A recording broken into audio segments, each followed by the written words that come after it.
Okay, so I didn't want to do this, but I felt like I felt compelled to do it. I started watching some more of the video after I closed out the last video. After closed out the video I was doing, I started watching some more of this, man, and this dude is pretty much confirming what I was like what I'm saying. Like this is a mental it's a mental obstacle for him. It wasn't so much of what Ben doesn't strike me as the kind of dude that cares what people like cares that the coach hates him or cares that not the coach hates him, like the coach can't coach him, or you know Joel Embiid is having a hard time playing with him or whatever. Like I don't think he cares about that. I think he cares about like more so the fans, the media, people that put him on that pedestal.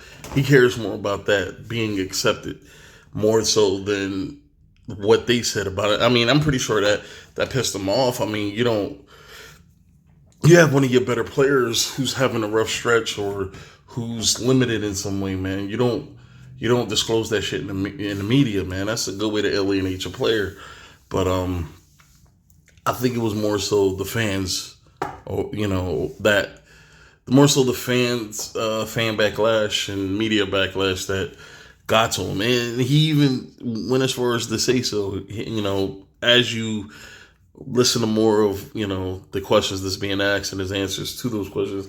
So I'm gonna let a few of them play, and I'm just gonna point out certain things that he's saying. What's happening in Brooklyn, but just again with all that source reporting around what was going on with you, I guess just for Sixers fans, like, did you feel like you couldn't get back to the place where you wanted to be in Philadelphia, and was that part of the reason you asked for a trade? I guess could you explain that a little bit? Yeah, I think that was part of it. I think I just wasn't in the place there to do that, and a lot of things had happened over that summer to where I didn't feel like I was getting that help. All right, so when he says help, what I think he means is he wasn't getting the support from the organization that he thought he was going to get, and he didn't get the support of the fans that he thought he was going to get. He thought that the fans and the organization was going to be mad initially about his play.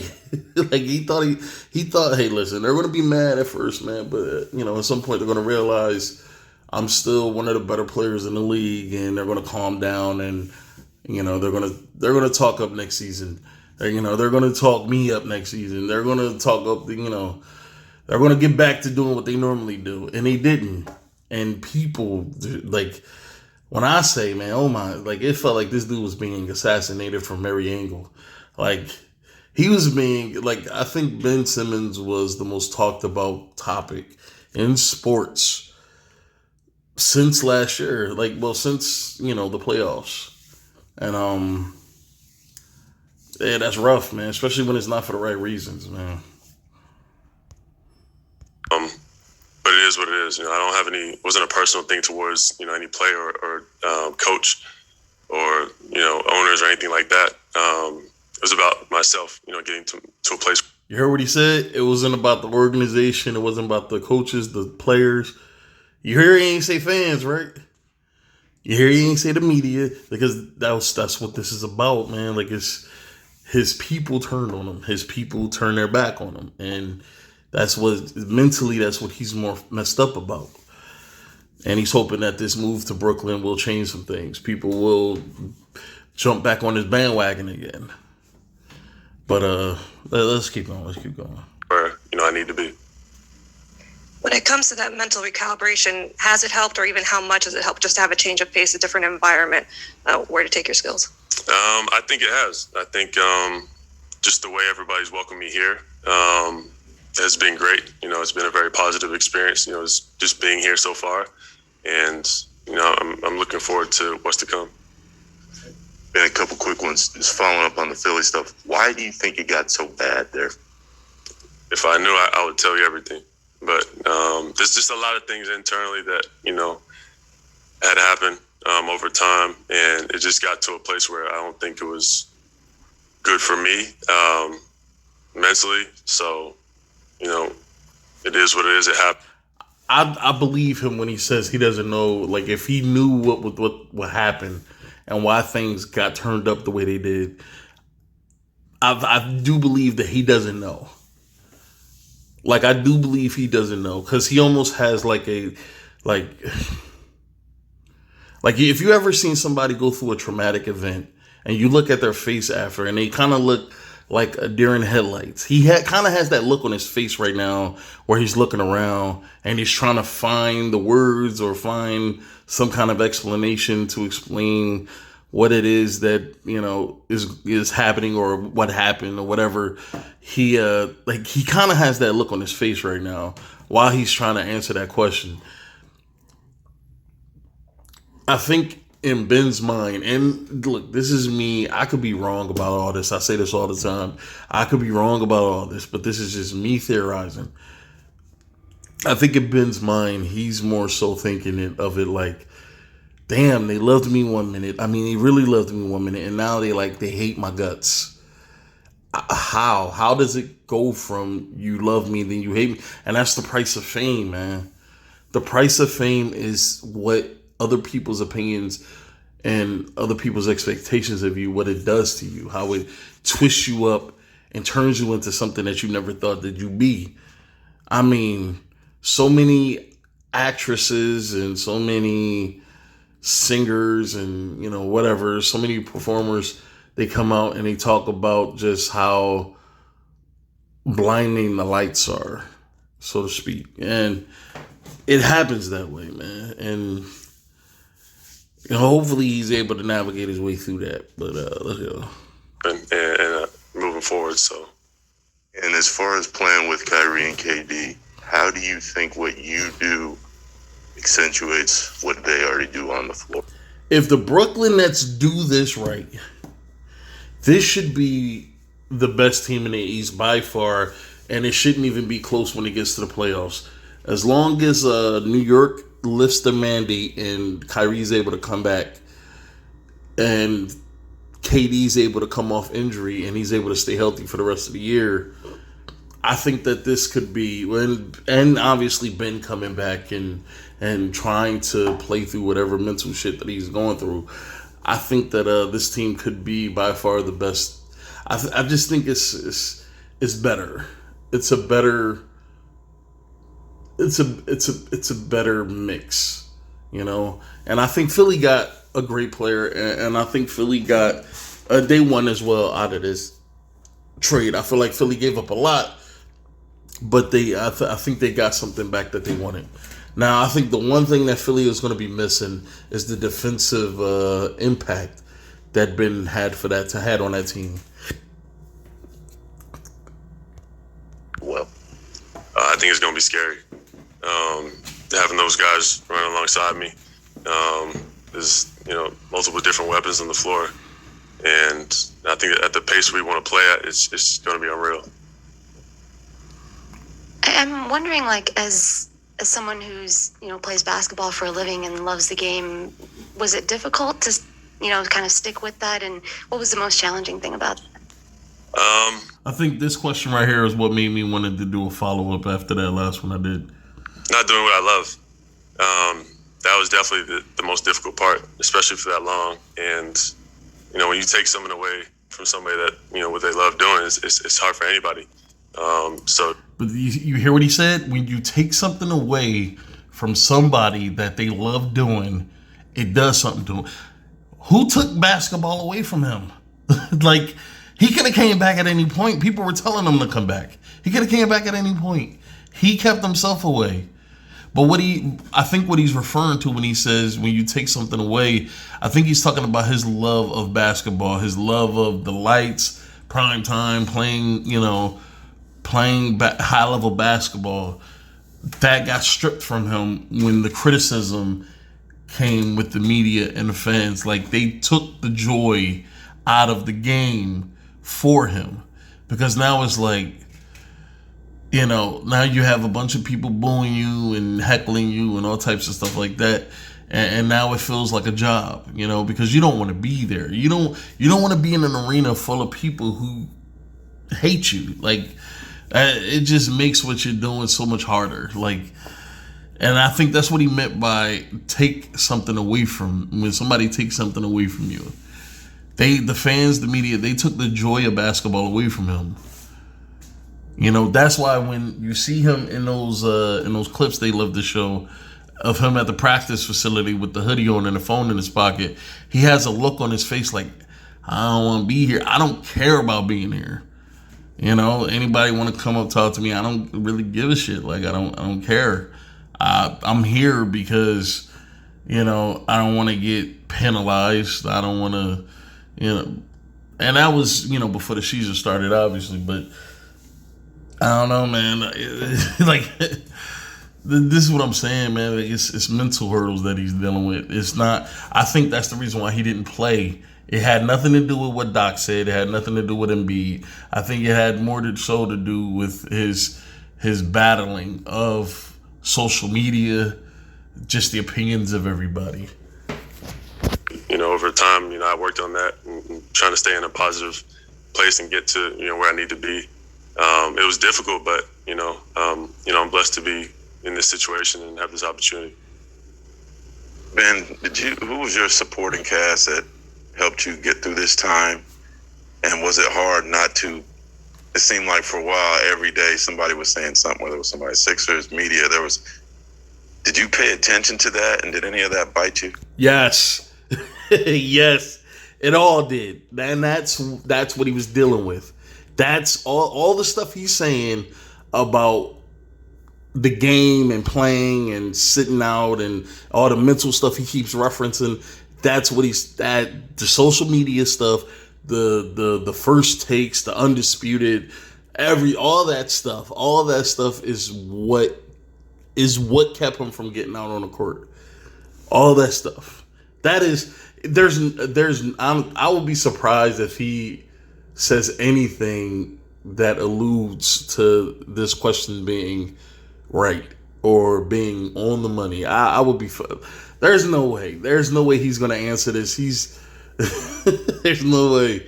Let me just watch it because that was like that's the question that should have been asked. But let's go. I mean, this is the first time I'm really speaking out, right? So last 6 months, I had everybody saying something, but not everybody knew. So I can't really say anything negative towards anybody that was saying something because they just didn't know.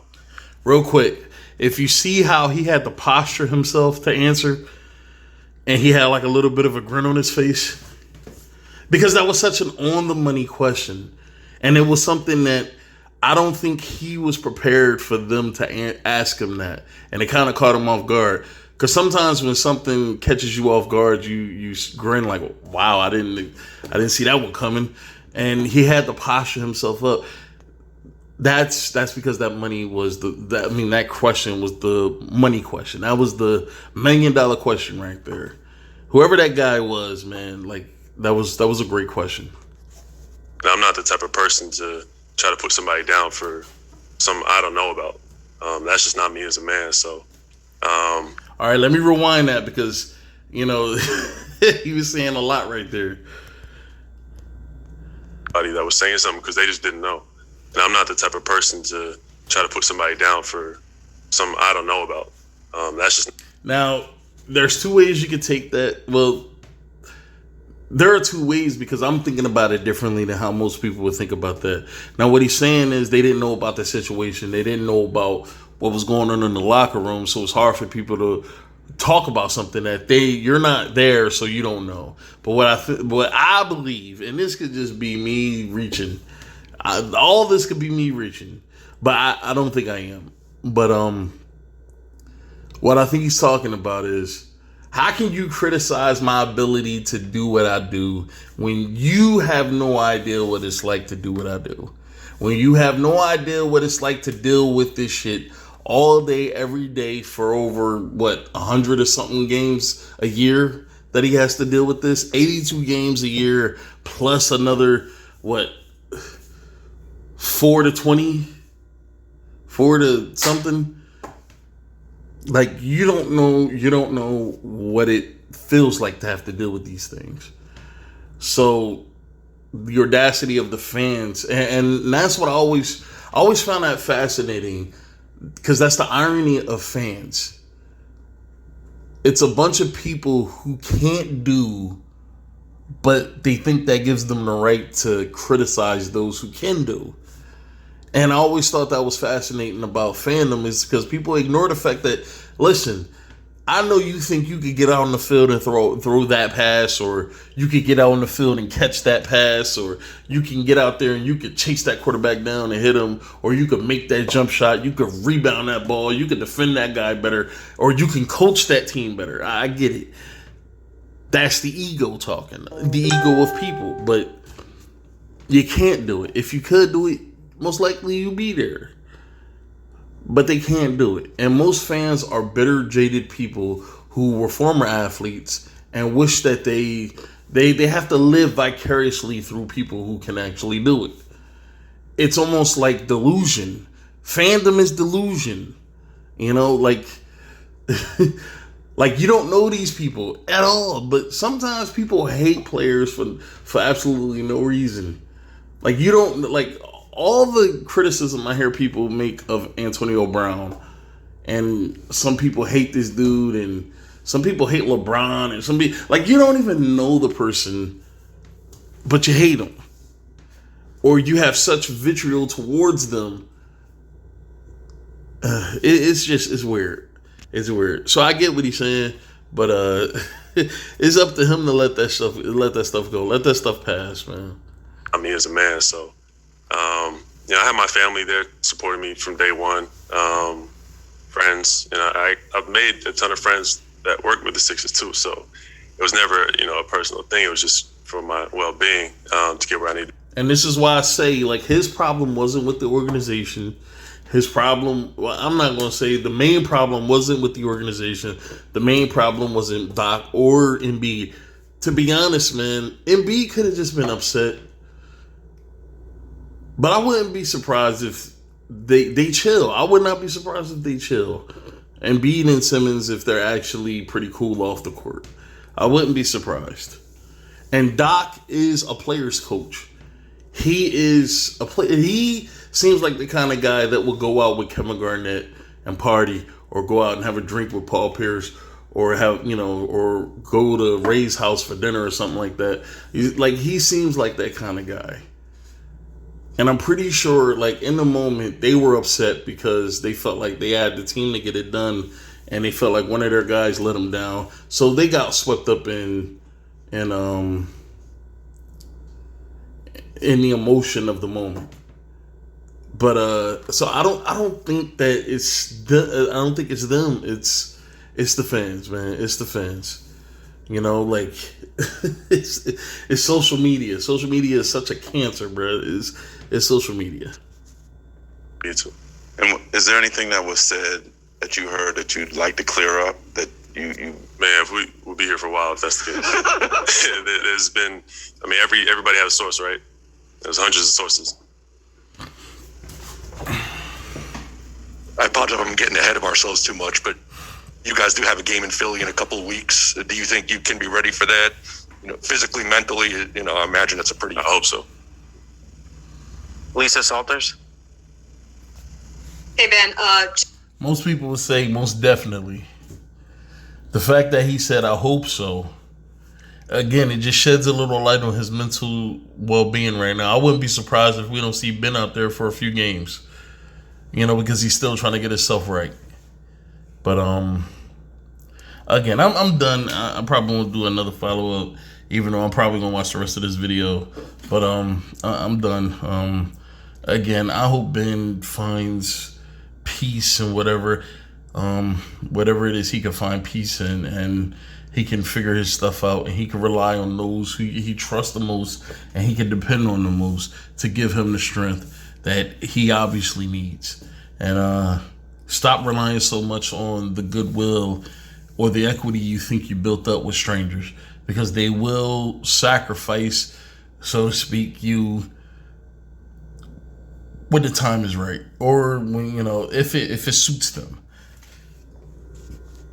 That's the one thing about fandom, man. Like, they could either be the loyalist of the loyalist, or they could be like sharks in the water. That's why you can't trust it. And it's dangerous to be a fan for the most part, man, because you do live in a reality of delusion. The reality you live in isn't real, you know. And I love sports. I think sports is such a great it does a great job explaining certain themes in life that sometimes I have a hard time with making sense of. But you know, sometimes I can use sports to better explain those things. But that's it, man. I'm done.